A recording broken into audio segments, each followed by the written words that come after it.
Well, that escalated quickly. The Nuggets were up by 8, and the Phoenix Suns in the third quarter on a 25-7 run, and they get the commanding win in Game 1, 122-105. Chris Miles here with Sam Mitchell, Earl Watson here on Playoff Central Live, presented by AT&T 5G. Let's start with Chris Paul. 11 assists, 1 turnover, 21 points, 6 for 6 from the field in the fourth quarter. It seemed like there were so many questions about his shoulder coming into the game. He had 1 double-digit scoring game in the postseason before this, and here he explodes and connects when it matters most. His game is at the highest level when he plays the point. He plays the Florida games and the young guys. With having Devin Booker, he doesn't have to do so much so early and too soon. He's building confidence within the team, within the game. And then when it comes time to close, Coach Mitch, he is closing in isolation, which there is no defensive strategy for that. He's getting to that mid-post shot, the little floater, the elbows, the paint, the runners, the one leg, and left wing three, the isolation on Paul Millsap. That step-back move he has mastered that. And it reminds me of playing against Steve Nash. We'll come to the timeouts and coaches be like, we have him under control. I'm like, no. He's waiting until that right moment. He studies every read. When he has time to execute and he has that opportunity, he is going to close the game. Yeah, what we're seeing in Chris Paul, man, look, to come back from that injury, to will this team to that first round victory, and now tonight in the first game, when that first half, Denver was playing great. Phoenix was on their heels. They had some good matchups, put Aaron Gordon on Booker. They were doing some nice things, but in that second half, Chris Paul and the Phoenix Suns just took over and took their game to another level. And you said it, man, the way Chris Paul manages a game, and people still think to this day he can't shoot the three or he's not a viable three-point shooter. But it's amazing. He may go the first 3 quarters and not even attempt one, but in that fourth quarter when you play off him or he gets that matchup that he wants, he always breaks you down to hit you with that little side step back and drill that three. And then from 17 feet in, he is just lethal. And the thing that blows me away is he's still just athletic enough to where if you move him off that spot and you challenge him and he has to go all the way to the rack, he still can shoot that little teardrop over those outstretched defenders. So when I look at this Phoenix Suns team, I didn't think they had their A game today. And that's the thing, if you're Monty Williams, you got to be ecstatic because you didn't play your best. But the thing that you have to love, DeAndre Ayton played the Joker even. And if you do that in this series, if the Joker can't separate himself from Ayton, then it's going to be awfully tough for Denver to win this series because that's their huge separation right there, their matchup, those two guys right there. And Ayton played them even tonight. Ayton with 20 and 10, the Joker with 22 and 9. And when I point to those stats, Joker had 15 at the half, Michael Porter Jr. had 12 at the half. They combined to score just 10 points combined in the second half. What did you see defensively for Phoenix? Because we talked about the offense, but Denver went 4 minutes without scoring and were 0 for 7 during that stretch. I think they kept turning it. You have opportunities in basketball. If your strategy happens, you stay with it, and then you get into halftime. You can say 2 things, Coach. Either we're not doing it effectively enough, or we need to add a counter to it. And it seemed like to me they went into the halftime and said, hey, let's take our game to another level. We committed to certain things. You heard Coach Williams in the timeout saying, we keep talking about it every timeout what we need to do. Let's do it.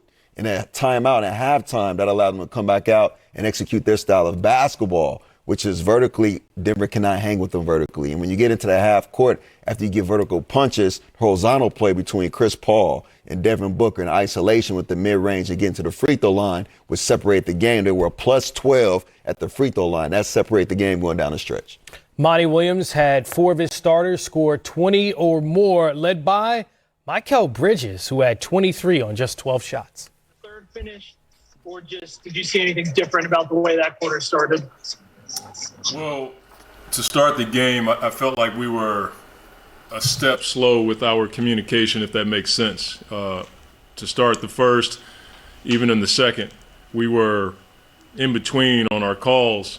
And so sometimes when switching opportunities presented themselves, we didn't switch. And then when we were supposed to, we made a mistake and they just played in our paint. I think they had 30 points in the paint to start. That was what I was most concerned with, starting the game, the second quarter, and even the beginning of the third. And then there came a moment midway through the third where we started getting consecutive stops. and we were able to get out and play in transition. I thought the communication and the integrity of our defense to try to keep them out of our paint, because we were communicating a lot better, went to a different level for us. And then Mikal, his shot making and his ability to get to the paint and the and one and hitting threes, I thought that helped us in that moment. And then Chris took over for a segment. DA was huge tonight, putting pressure on the rim. And so to your point, like, to start the game, it wasn't great for us, but with all that being said, we weren't that far behind, so that was a bit encouraging. And this team will make you pay if you make a mistake. And in the beginning of the first and the second, they were making us pay because of the mistakes we made, and they're a good team. Next is Dwayne Rankin with the Arizona Republic, and then Kellen Olson. Coach, they only had 12 turnovers, but you guys turned it into 18 points, and just can't speak to that. Keep getting up and down. You talked about getting easy ones, and in the postseason, that's not always easy. You guys have been doing that. No, it's not. But again, I think the backside of our defense stepped up. Just remember Mikal getting steals on the backside, and those live ball turnovers. We can live in that environment with the speed and athleticism and the guards we have. It certainly helped us to be able to turn those points or turnovers into points. But there was a segment where we were getting the consecutive stops. We were getting steals in there, but we were also rebounding the ball. Jermichael Green, Millsap, Gordon, those guys are a handful going to the offensive boards. And so when we're able to, as you said, get steals and turnovers, live ball turnovers, and rebound the ball, we can get out in transition and play and flow. Next is Kellen Olson with Arizona Sports, followed by Greg Moore. Hey, Monty, I'm sure you guys were expecting some sort of defense you saw for Chris and Devin. It felt like Devin in particular got a real feel for what they were doing in the second half. How did you like the ball movement you were seeing, and then the amount of corner threes you were able to generate off that? Yeah, early in the game, we were trying to make a few interior passes, and they do a really good job of taking the ball. But, sometimes that play is outside. If you can knock down those corner threes, maybe that can loosen up the defense. I'm not quite sure. We'll see as the series progresses. But it really helps having DA put that kind of pressure on the rim. It opens up a lot of offense for our team. This is Greg Moore with the Arizona Republic, followed by Catherine Fitzgerald. Coach, Greg Moore, Arizona Republic. Great win today. Can you tell me what was the key to that run? Third quarter, early fourth quarter, you guys flipped it. You've been down, you went up, you were able to maintain that lead, go off. What was the key to that run, and what was the catalyst? Our players understood that we hadn't played the kind of defense that we had talked about, and Coach Willie Green reiterated that point. He was encouraged because we hadn't stepped our defense up to the level that we wanted to play. They missed some shots, but I felt like our defense, as I said before, the communication went up a level. We started talking earlier in situations, and that allowed for us to get stops and then play in transition. But I thought Willie Green did a really good job of calming the waters, talking to our guys about if we can get some consecutive stops and start playing defense the way that we know we can, maybe we can get out in transition, especially if we can get some live ball turnovers or rebound the ball. Next is Catherine Fitzgerald with the Arizona Republic, and then Gerald Brigay. You touched on Mikal a couple times already, but what stood out to you the most about his game tonight? I thought he picked his spots well. When the shots presented themselves, especially after the first quarter or the first 6 minutes of the game, I thought we were trying to attack the paint and then make interior passes. He did a really good job of having balance tonight, taking the threes when they presented themselves, but he also attacked the paint. And his backside defense was pretty good tonight. He was able to get a big steal on Austin out of a timeout, which is huge when you come out of a timeout and get a turnover. But I just thought he had really good balance tonight. He only got 12 shots, and he had 23 points. He had 5 assists, too. So for a guy that we don't call many plays for, that's a pretty efficient night. Next is Gerald Brigay with Fansided, followed by Barry Bloom. Hey, Coach. Chris Paul had started his night shooting like 2 for 8, and then he finishes the game shooting 5 for 6 the rest of the way. You noted that he kind of took over in that fourth quarter. I mean, you're used to seeing it, but what do you see from him in that fourth quarter as far as just taking over and dictating the tempo of that game?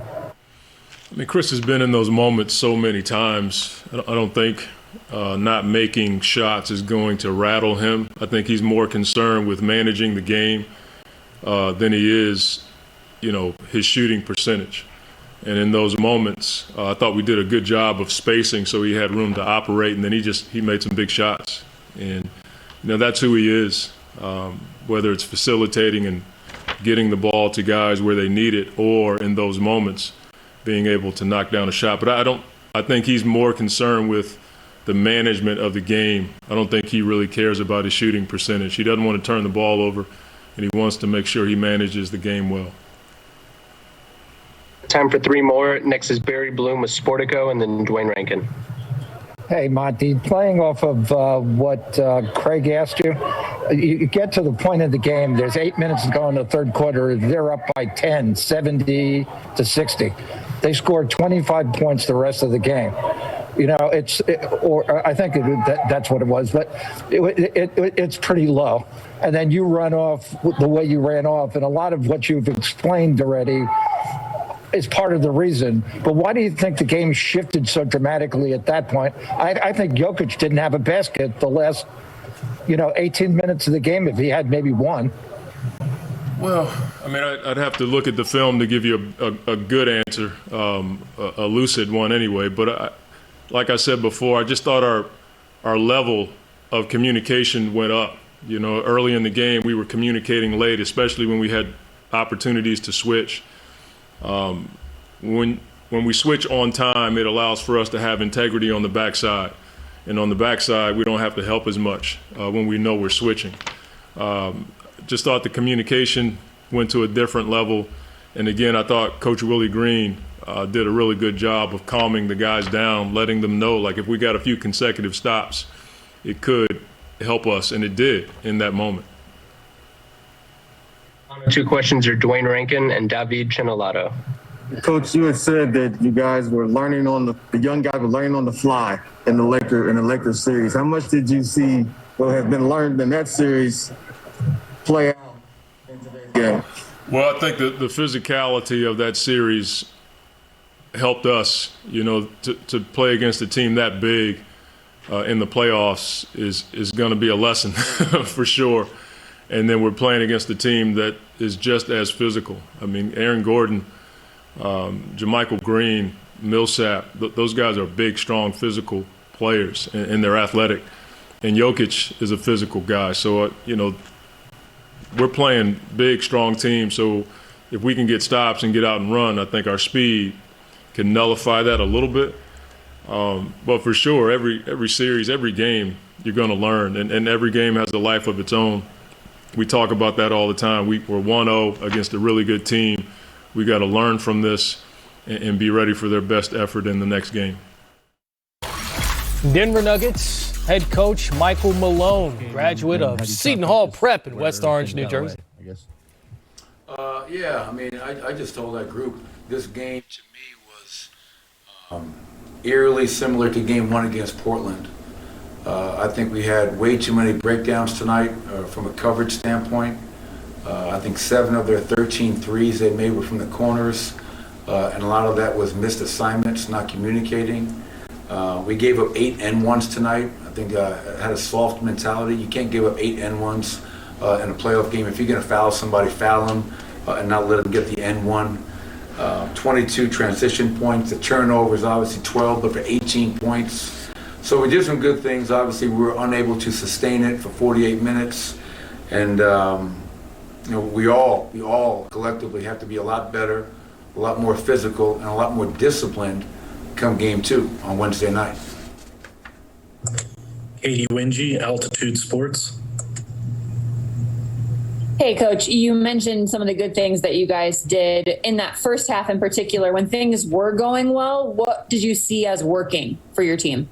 Well, we were getting stops. I felt our defense in the first half, Katie, compared to the second half was night and day.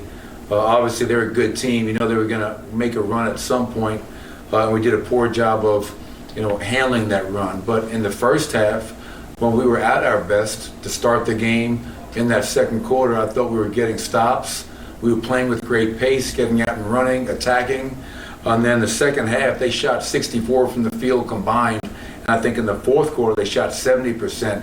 You're not going to have any chance of competing and giving yourself a chance to win when you're constantly taking the ball out of the net and playing against a really good set defense.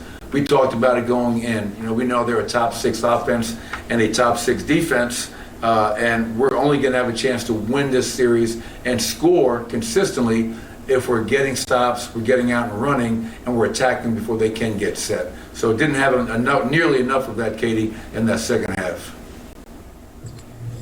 Mike Singer, Denver Post. Hey, Michael, they closed the third on a 28-9 run. What can you guys do to handle that pressure better and kind of withstand that storm? Play better. Simply stated. When a team goes on a 28-9 run, that means that you're not getting stops and you're not scoring. So play better. Jacob Toby, 9 News Denver. Coach, you mentioned a soft mentality. How frustrating is that for you to see after you kind of talked about that not being there in the Portland series a little bit? Yeah, it's definitely frustrating. I think we had a bunch of guys out there playing hard, competing, but I think when we gave up 5 N1s in game 1 against Portland, and I thought that was bad. But we gave up 8 N1s tonight, which is unheard of, especially in a playoff game. And then I thought we had a few players that, were just really passive, just playing side to side once again, not putting any pressure. I don't know, maybe the crowd got to some of our guys, I'm not sure. But I do believe come game 2, our guys will be a lot more aggressive. And it's really easy. I think one thing I learned when I first came into the NBA a long time ago from Jeff Van Gundy, understand why you win, understand why you lose. And oh yeah, you make baskets when you win, of course. But there's a lot of other things that go into it. When we beat Portland in 4 games, we were the aggressor. We were the more physical team. And that has to be the case. We're undermanned. There's a reason no one's giving us a chance to win this series. We have to bring our best version of ourselves. And tonight, we didn't get that from a lot of guys. And we'll need it come Wednesday night. Vinny Benedetto, Denver Gazette. Hey, Michael, we saw Michael Porter Jr. come out of halftime with a wrap around his midsection. Is there any concern over his back or his core, or is that not an issue for you? No, I don't. I'm always concerned when I see a guy, obviously having a wrap on his back. And I didn't think in that second half Michael was moving the way that I'm used to seeing him move. But, I just spoke to him. I think he just tweaked it a little bit. He'll get some treatment tonight, all day tomorrow. And I fully expect Michael to be ready to go come Wednesday. Ashley Neville, Mile High Sports. Hey, Coach, you mentioned being the aggressors and attacking early. I think Aaron Gordon looked pretty good there in the second half. What can you say about his game and what he has brought to this Nuggets team since getting him? Yeah, I thought Aaron was one of the bright spots tonight, Ashley. I agree. In transition, getting a smaller guy on him, backing him down, getting into the post, playing to the rim, not settling. I thought we settled a lot tonight instead of having that attack mentality. People say you only got to the foul line 6 times. They always want to blame the refs. Could the refs be better? Sure. But we can also be a lot better. I think when you settle, it's hard for a referee to call a foul. Sometimes you got to put your head down, attack that basket, and put the pressure on the official to make the call. And we didn't do that enough tonight, but Aaron did. I thought he was really good. What did he finish with? 18 points, 4 rebounds, shot the ball really efficiently.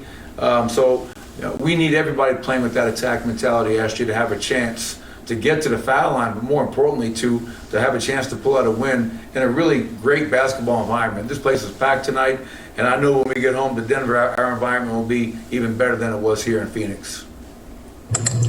Brandon Voigt, DNVR.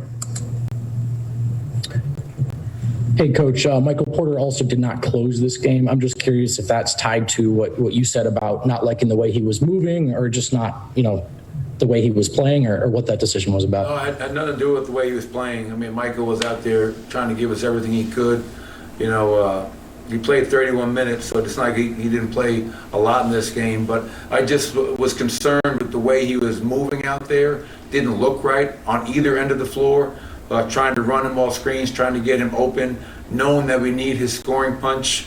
And I just, the trainers told me he had tweaked it, I think, end of the second quarter, had it wrapped at halftime, watched him play, and just didn't seem right to me. So I was just trying to do that really to protect Michael, knowing that this is going to be a long series. All right, that'll do it for tonight. Thank you. Thank you. Devin Booker missed just 4 shots, scored 21 points. Remember, he came into this one averaging 30 in the playoffs. We'll hear from him and many more coming up. Alter in Phoenix. Congrats to Nikola Jokic. Devin Booker receiving the NBA Cares Award. DeAndre Ayton made his presence felt early and often, Sam. Yeah, when the big fella get in that pick and roll and he get downhill like that, young fella is finding his way in the playoffs this year. 15 points in the first half for Nikola Jokic, carrying the offense. Did a great job making Ayton play on the perimeter, attacking him off the bounce. But in the second half, things changed. Ayton, 20 and 10. He had 33 double-doubles during the regular season, continuing to contribute here in the playoffs. Jay Crowder, the 3 and the free. He made 3 threes, had 14 points. We're tied at 28. Michael Porter Jr., 12 points in the first half. Mismatch, shoots right over Chris Paul. Devin Booker missed just 4 shots, a work of art. Call that patience and peace with your game. Let the guy fly by and shoot your shot. Then Booker in transition. The nice dish inside to Mikal Bridges. 1-point game late in the second. Campazzo left open, makes a deposit. Nikola Jokic also for 3. And Denver in control at the break, ahead by 1. It's early in the third quarter where it looks like the Nuggets started to pull away. Sam, this is the point in the game in which Chuck says, I don't know if my sons have enough to play with them. And what did he say that for? Because they must have been listening. And we didn't say that on cue. Bridges, cross-court pass from Booker for a 3. And then you look at this type of patience and passing and moving the ball right here. DeAndre Ayton see a wide open lane, dives for an and 1. And this is right here. When this young man is dancing, Earl Watson saw that a lot when he was teaching him that right there.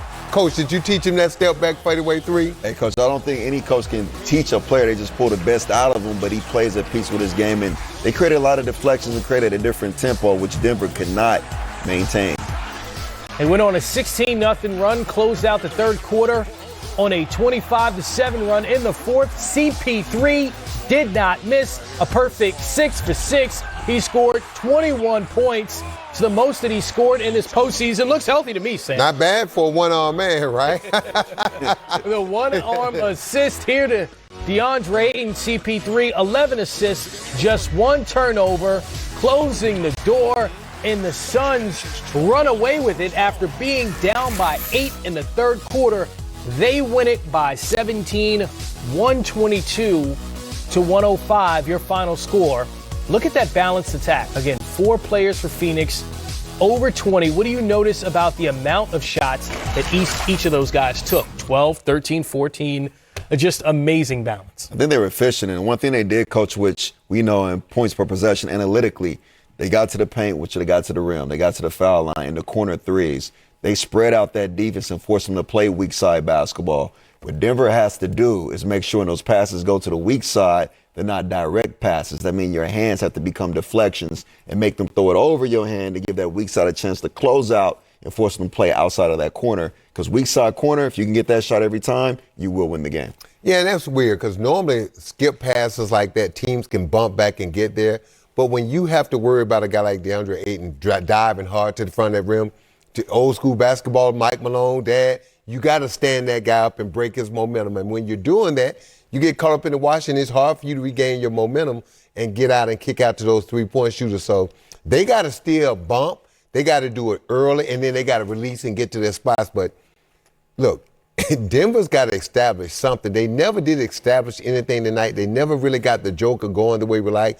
Michael Porter Jr. had a solid game, but nothing special. And let's face it, without their starting backcourt for Denver, Joker and Michael Porter Jr. are going to have to be special every night for them to win, because we can't expect those two guards, the guards for Denver, to play as well as they played in the last series against Devin Booker and Chris Paul. Chris Paul, over his last 2 games, has 23 assists and just 2 turnovers. Over his last 4 games, he has 38 assists and just 4 turnovers. I think that's pretty good. Next is David Brand with the Associated Press and then Dwayne Rankin. You got bumped on that shoulder, it looked like, early in the game and kind of grimaced. And, I think everybody was wondering, how you were feeling. And then all of a sudden there in the second half, it just looked like you were back to your old self. Did it loosen up during the game, or was there any moment where you really felt you were back, because you looked like your old self in the second half? Yeah, it definitely loosens up. But one thing about it is you don't get no practice time. The only way you get a chance to see how it is in the game. And so yeah, it was good. It was fun to get out there and be involved. That last series sort of, that was tough, but I'm glad to be back helping the team. Next is Dwayne Rankin with the Arizona Republic, followed by Kellen Olson. You guys ended the third on a 28-9 run that extended to a 42-14 run into the fourth. What was working for you guys during that stretch? Just playing with pace. They got a nice little lead on us there in the third quarter, but with our team and with the crowd, this crowd is crazy. It's crazy to have the fans in there, the energy. It's nothing like it. And I told the guys this is why we fought so hard during the regular season to get home court advantage, and I think we truly had that with our fan base here. Next is Kellen Olson with Arizona Sports, followed by Greg Moore. Chris, with the way they're defending you and Devin, they're almost challenging you guys as a team to move the ball well. You guys certainly did tonight. What were you seeing that was working for you guys offensively? Just find the open man. That's what I said. All season long, we have a team. So if you try to take one of us out or whatnot, we make the right play. Who you gonna leave open? You know what I mean? Kale is cash. Jay is cash. I can keep going on, and that's the benefits of having a team. Next is Greg Moore with the Arizona Republic, followed by Gina Mizell. Hey, Chris, man, congratulations on the win. It's Greg Moore, Arizona Republic. Back to that run, man. You got to play anything that stands out to you when you think back on it. Now you had a runner in the lane. DeAndre hit that crazy lefty floater runner finger roll. And then also you guys had a lot on defense. But what did you see, man? You were out there. What did you see? I don't know. I wasn't out there at the end of the third. It's just our team is like that, man. I'm telling you, it's fun to be on a team when, we talk about it. It's almost like wrestling. It's like you tagging in. You go out the game and there's no drop off. It's just another unit coming in that's just keeping pressure on you. And I think that's the benefits of having a team like we have and having Campaign and all these guys. When I come out, it's cool. It's like these guys nice too. So. Two questions are going to be Gina Mizell with Suns.com and Catherine Fitzgerald.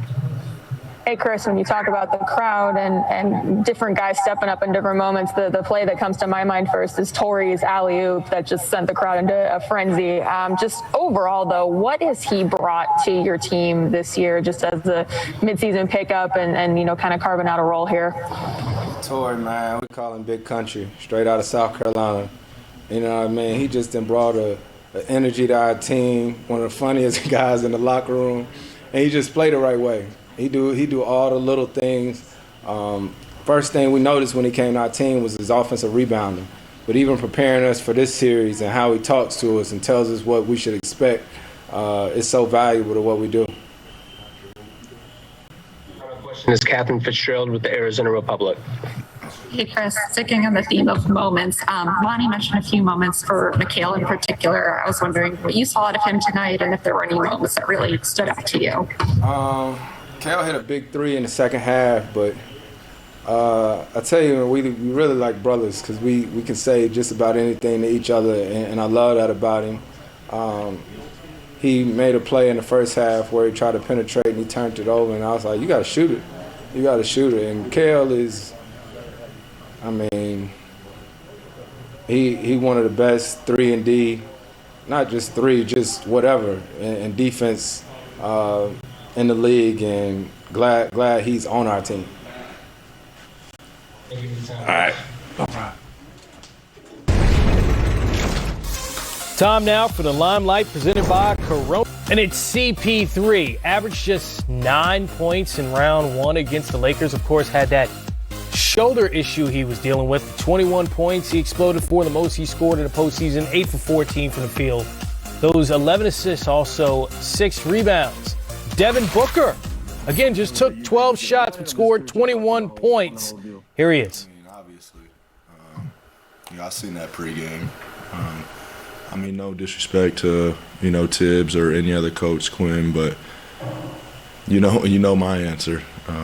Monty's came in here and shifted the culture, tremendously, and I've seen the bottom, and once he got here, that energy changed, the gym changed, personnel changed, and he developed a culture that we all bought into and love, and it's I always say it every day, the culture is something, that makes coming to work every day fun, and that started with Coach Monty. So, he's definitely deserving of it.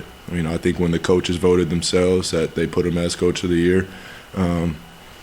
So kind of similar to when, the players voted me into the All-Star and then some other people come in and make the decision. But, Coach Monty's our Coach of the Year for sure. Next up is Kellen Olson with Arizona Sports, followed by Jovan Buha. Hey, Devin, to go off that a bit, Monty wants the identity for the team offensively to be 0.5, quick movement. Felt like Denver kind of challenged you guys to do that tonight, and you got to love that. What were your thoughts on the offensive execution tonight? Yeah, I think we cleaned it up in the second half, starting with stops. But they make it tough on you. They put length on you. They have Jokic up on a lot of ball screens. So, we just try to get off it, move it quick, and, move the ball faster than, the defense can move. And I think we got some good open shots in the second half that, opened up the game for us. Next up is Jovan Buha with The Athletic, followed by Brendan Clean. Hey, Devin. Chris had that 10-0 run during a stretch in the fourth and assisted or scored on 20 of the 34 points in the quarter. What type of boost and effect did he give you guys in the second half? Oh, big one. We felt that energy. We felt the passion behind it, and he just made plays. Like you said, not only his scoring ability, but getting everybody else involved. And that's been the story of the season for us. Following him in that regard. So that was a big push for us. That was a big momentum swing for us that I think we took and ran with, and widened the gap, widened the margin. Next up is Brendan Clean with Locked On Suns, followed by Kirsten Susel.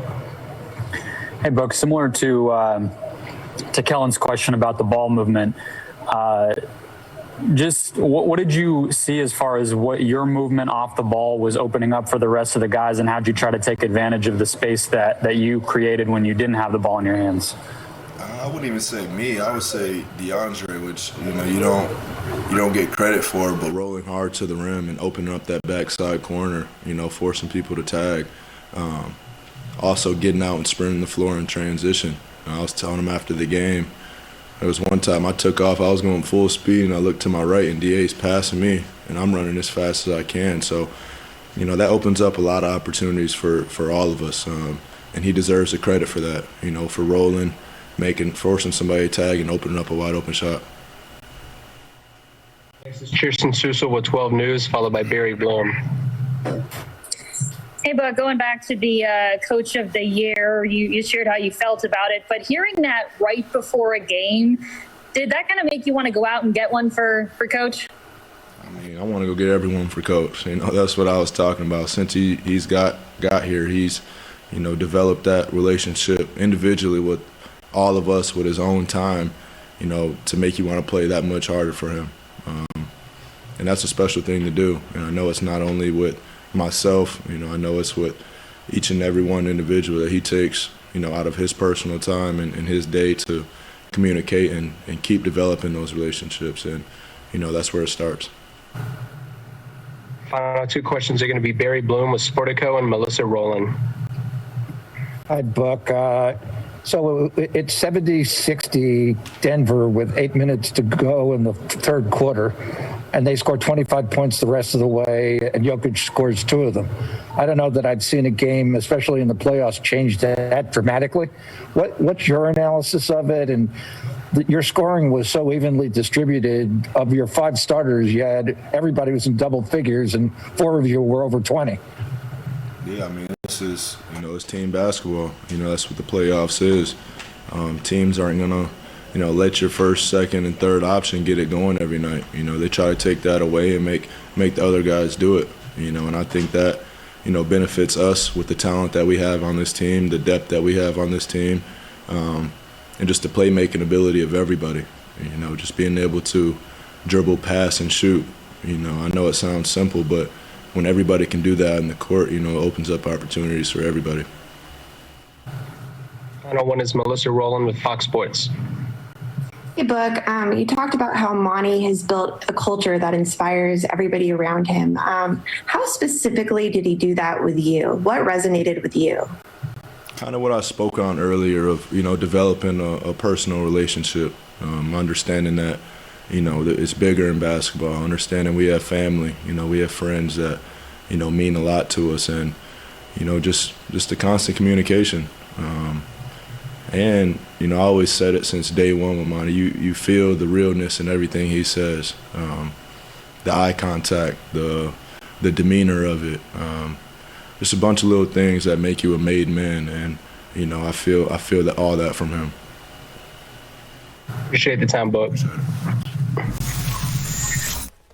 Nikola Jokic and company got CP3, Chris Paul. Scored or assisted on 20 of the Suns' 34 points in the fourth quarter. We'll hear from the Joker.